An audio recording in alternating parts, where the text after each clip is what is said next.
Hey folks, Pat here from DNS, and this Madison area fishing report is current as of Friday, January 30th. Well, happy Friday, everybody. I hope you made it through another chilly week here in the Madison area, but that chilly weather we had has made a lot of ice, and we'll be talking about that a lot in this report. We do have a lot to talk about, so we should just get right into it. Before we do, I do want to stress that this report is for current conditions as of today's date and is based mostly on what I hear from other anglers. Many factors can cause ice conditions to vary, and what I report should never be considered the final word, so please be careful no matter where you fish. For up-to-date ice conditions, please feel free to call the shop at 608-241-4225, and we can let you know what we're hearing around town. Or if you run into some sketchy ice yourself, please call the shop and let us know, or post in the comments below. Well, let's, like we always do, let's check the cams. Limnology cam, looking good out there, Mendota. Yeah, I got a lot of ice. This cold weather has really been cranking out the ice, and of course we'll be talking about that a lot. This last weekend, I was down on Lake Wabisa with Jake from the Kicker Cup. It's a great competitive ice fishing tournament down there. Jake does a great job. Happy to be a sponsor of these events. Congratulations to Team Berg and Thayer. These guys are killers when it comes to ice fishing. They do a great job, and of course, yeah, they came away with the first place down there. But there was a lot of guys nipping at their heels, so it's a real. It's kind of, when I say it's the best of the best, a lot of these guys they come from Illinois, Michigan, Minnesota, and of course Wisconsin. So it's really a cool event, and yeah, happy to be a sponsor. If you're interested in entering yourself, the top three teams go on to do to make it to the Winter Cup. So this year, the 2025 Winter Cup. This is last year's Winter Cup.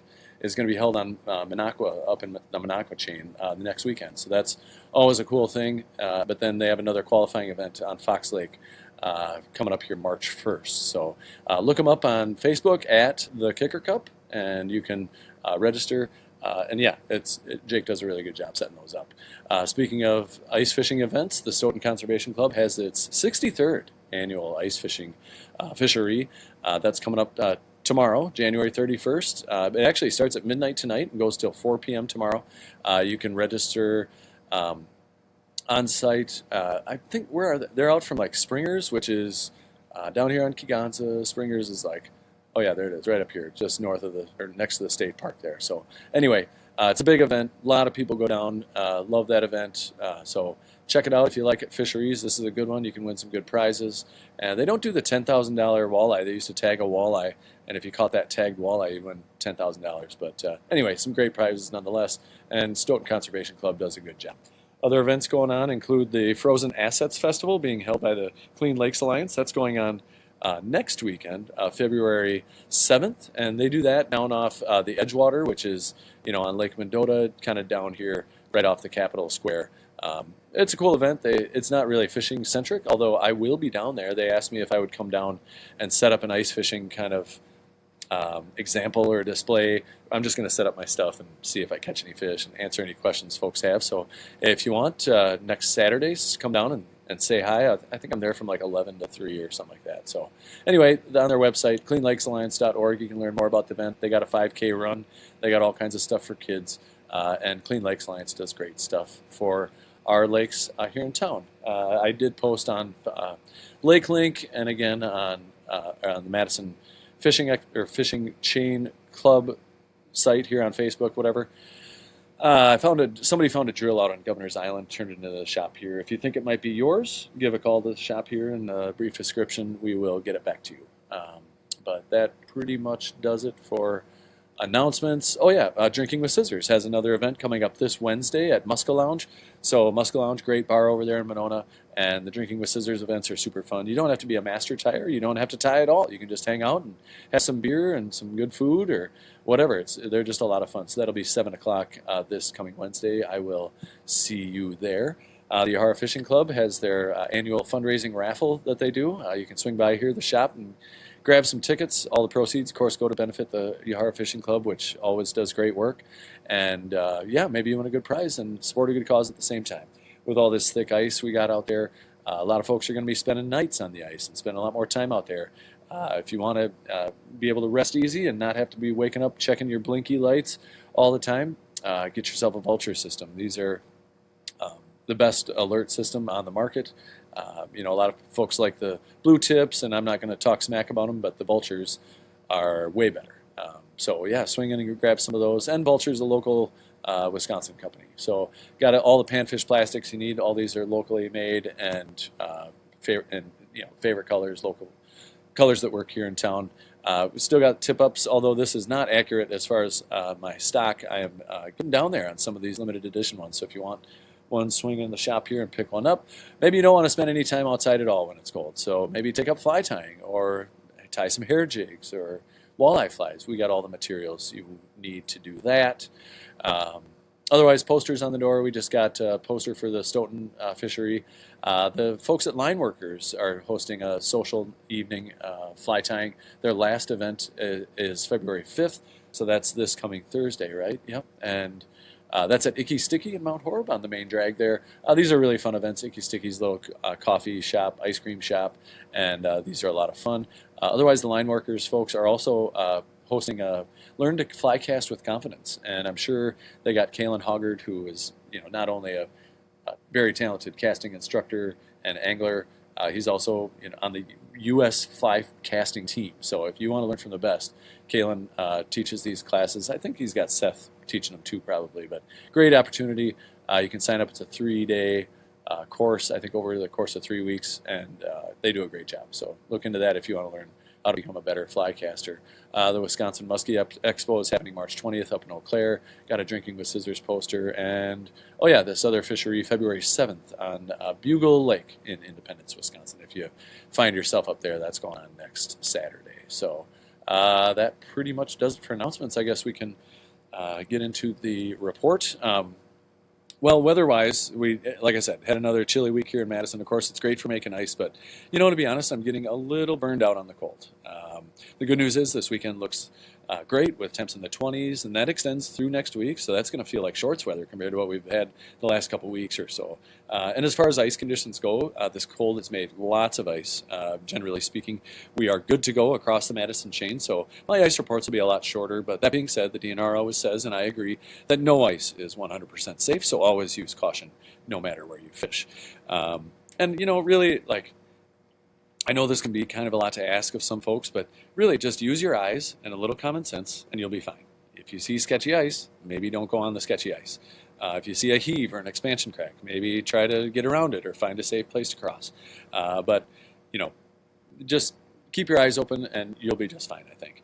But like I've been doing, I've been starting at the top of the chain and I'm going to talk about ice and then I'll kind of loop back around and we'll talk about fishing in those same areas. So on Mendota, I'm going to be overly cautious and say there's anywhere from 10 to 12 inches across the entire lake. I heard 11 inches is the least amount that I heard, and that was in the West Basin, and that was just open water 2 weeks ago. The East Basin held on to its ice a little bit better during the warm-up, and I've heard anywhere from 12 to as much as 18 inches of ice in some parts. I haven't heard about any nasty cracks or heaves just yet, but what happens is when things start to warm up, that ice will expand, and that'll cause heaves especially. And I'm sure we'll start hearing about those. If you see any out there and want to let us know, I think I'm going to start making a map of maybe just with lines across, where there's different heaves that I can kind of reference, because it's good to know when you're trying to traverse the big waters of Lake Mendota. But of course, while I say that a lot of the lake is safe, do use caution in areas where the Yahar River comes in, where there's current.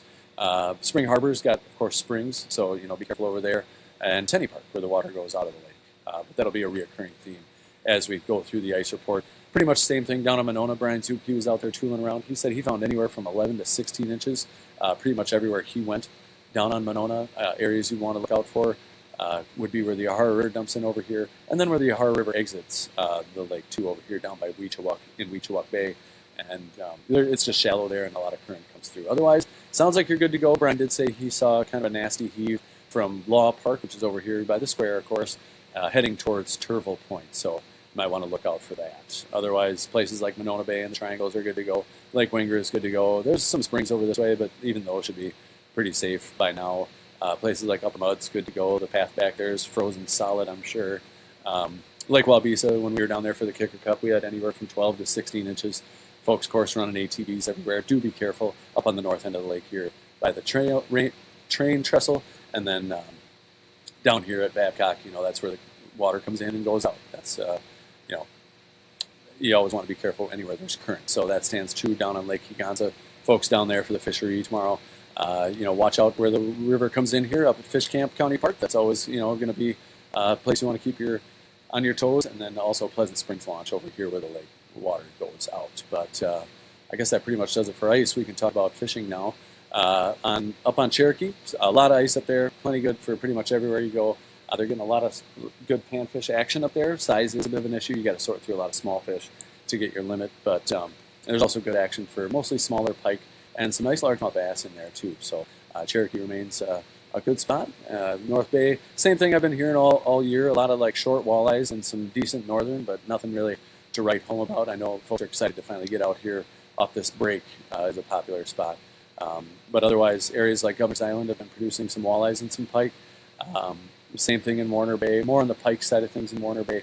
Haven't heard much in the way of walleyes for a while. They were getting some early ice, but haven't heard that for a while. Otherwise, across the lake itself, I haven't talked to anybody who's really perch fishing out there yet. It's just been too cold. I mean, not that people aren't, hardy folks that get out there, but what you definitely don't want to do is go out on a frigid cold day, get 2 miles offshore, and then realize your ATV won't start. So a lot of folks will be heading out this weekend, I'm sure, and we'll get a lot more reports. Hopefully the perch bite picks up, but it's been pretty dismal the last few years. Places like Marshall Park are good to go, and as is Spring Harbor. I haven't heard any reports off those.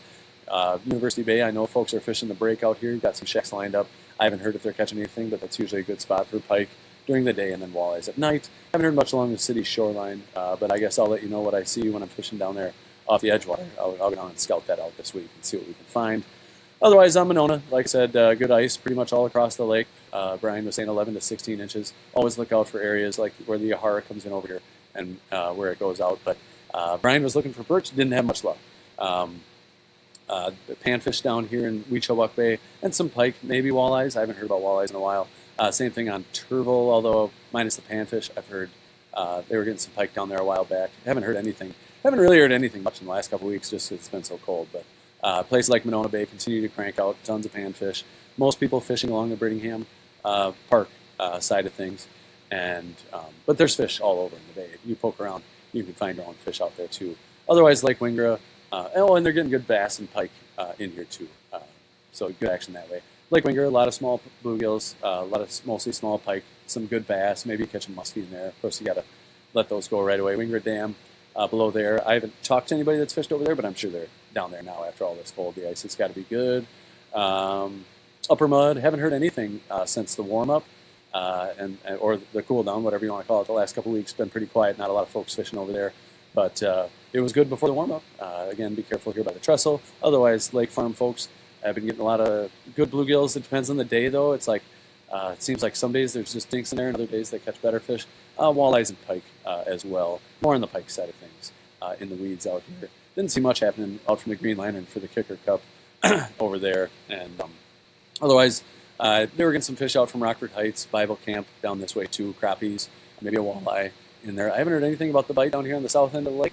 That kind of shut down when Goodland Park wasn't really accessible, but I'm sure you can get down there just fine now. I just haven't heard if anybody's catching anything. Down in Kegonsa, you got the fishery down there. Bite was good, early ice. It seems like it's, in general, kind of slowed down there. The folks fishing perch out in the main basin say that the schools have gotten a little smaller and the size has gotten a little smaller. They were getting some fish down here off the state park. That bite sounds like it's pretty quiet, but there's a lot of weeds all around here, and those fish, can be in a lot of places. So if I was looking for gills, I'd be looking, kind of on the southeast end of the lake, looking for weeds. Williams Point's always a pretty good area for walleyes, and I did hear about a couple caught maybe a week ago or so. But that's always good, and good luck to everybody down there for the fishery. They got tons of ice down here on Koshkong. Sounds like 16 or something inches, I heard from the report from the fine folks at Bait Box on the Rock. A lot of walleyes out there, white bass, stuff like that. Honestly, I haven't heard much off Beaver Dam Lake in a while. They are getting trout out on Devil's Lake. That's always a nice change of pace, and it sounds like the ice is locked back up there and should be fine. Otherwise, on the river over here, up and down the river, all your sloughs should be good. Always be careful, of course, but with all this cold we've had, we should have plenty of ice. And exploring these sloughs is a lot of fun. I fished just about every slough from Sauk City down to, Blue River, really. And it's a lot of fun getting out and get a little solitude out, too. Lake Wisconsin, haven't heard much on walleye or sauger out there, but the panfish in a lot of the bays, Moon Valley, Sunset Bay, the grade, stuff like that. The fingers, folks have still been getting some fish up there, but bite sounds like it's kind of slow. That's this time of year though. It just gets cold and the ice gets thick and the fish kind of, I don't know, the winter doldrums they call it. But haven't heard much off Pete and Will or Castle Rock. Haven't heard much off the Mississippi River, but the backwaters over there are always, awesome. Same thing as the Wisconsin, only they have giant perch. Over to Milwaukee, I know they're getting fish in the harbor. The rivers probably aren't fishable for steelhead and brown trout with all the cold we've had. I'm sure they're capped up. Otherwise, as far as inland trout season goes, it's a great time of year to get out and explore some new water. Of course, this time of year, only artificial lures can be used, and all fish do need to be immediately released. And honestly, the last couple of weeks, it's been too cold for them. If it's cold temperatures like that, you want to keep those fish in the water as long as possible. And so folks just haven't been out. And plus, with this cold, most of the streams are capped over. But if you do find yourself getting out, it is going to get warmer. I'm not sure if the streams will open up or not. But if you do get out, no matter what you're using, slow and low is the name of the game this time of year in the winter. And generally speaking, your bite window generally runs from about 10 to 2 on a good day, more accurately like 11 to 1. So those are banker's hours you can sleep in and just kind of take it casually out there. But on the spinning side of things, leave the fast, splashy spinners at home. Work lures like small Rapala countdowns and husky jerks, or crappie-sized tube jigs are great, slowly through deeper pools and tailouts and below riffles. Otherwise, on the fly side of things, we'll do our Happy Fly Day feature here. And, same thing as it's been. Woolly buggers are great. Pink squirrel is the best fly you can use in the wintertime. In fact, that's really the only fly you need to have in your box if you want to catch fish. That being said, tiny little midge patterns like midge nymphs, chironomids, stuff like that are good. Prince nymphs, imitate those stone flies. You want to keep little, caddisy looking things. You might find a tan caddis hatch come off.